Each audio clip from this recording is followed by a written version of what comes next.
네, 사실상 동성애는 무조건 처벌하도록 하고 있는 군형법 조항에 대한 사상 최대 규모의 위헌 소송 변호인단이 꾸려졌다고 합니다. 이슈플러스 김효정 기자 나와 있습니다. 김 기자, 사상 최대 규모 변호인단이라고 하는데 규모가 어느 정도나 되나요?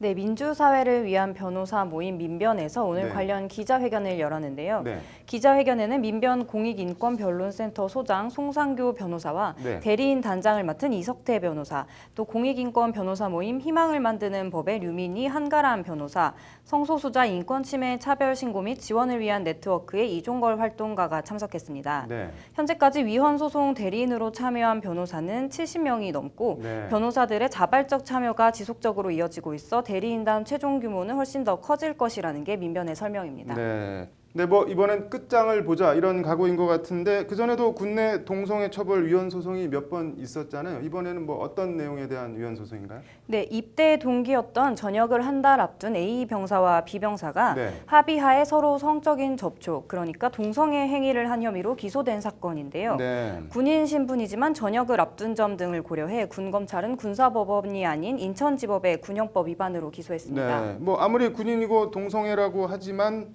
합의하에 한 뭐 이른바 성접촉을 처벌할 수 있는 군형법 조항 뭐 어떻게 돼 있나요? 네, 군형법 제92조의 6인데요. 네. 군형법 제92조의 6은 군형법이 적용되는 사람, 즉 군인에 대하여 학문 성교나 그 밖의 추행을 한 사람은 2년 이하의 징역에 처한다고 규정하고 있습니다. 네. 취지는 군인에 대한 성추행이나 유사 성행위를 막아보자는 건데 네. 실제로는 군인 동성애 처벌의 수단으로 악용되고 있는 것이 인권단체들의 주장입니다. 네. 2015년 11월에 유엔 자유권규약위원회도 해당 조항이 동성애를 범죄시하고 있다면서 폐지를 권고한 바 있습니다. 네, 그렇군요.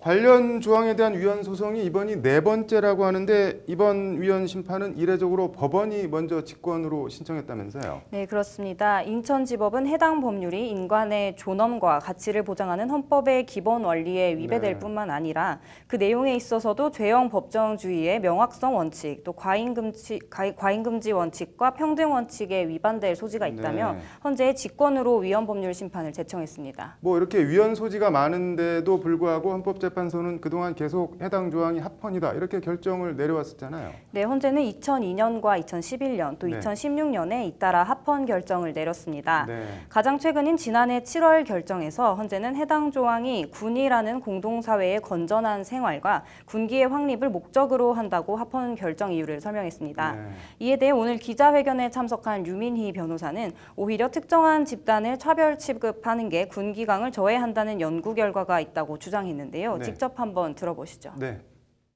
특정한 집단을 차별 취급함으로써 오히려 군 기강에는 저해가 되고 군 사기가 저하된다는 것이 많은 징병제 국가, 모병제 국가의 군사 관련 싱크탱크에서 나오고 있는 그런 연구 결과입니다. 그래서 이러한 차별적인 조항은 없애는 게 추세고 이미 다 없어졌습니다. 한국만 가지고 있습니다.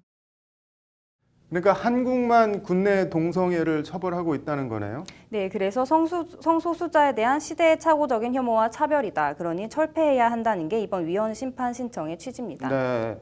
뭐 대법원은 헌재가 해당 조항이 합헌이라고 하니까 법률심을 하는 입장에서는 뭐 유죄다라고 판단을 내릴 수밖에 없을 테고 일선 법원에서는 뭐 위헌 심판을 제청하고 뭔가 정리가 좀 필요해 보이긴 하네요. 잘 들었습니다.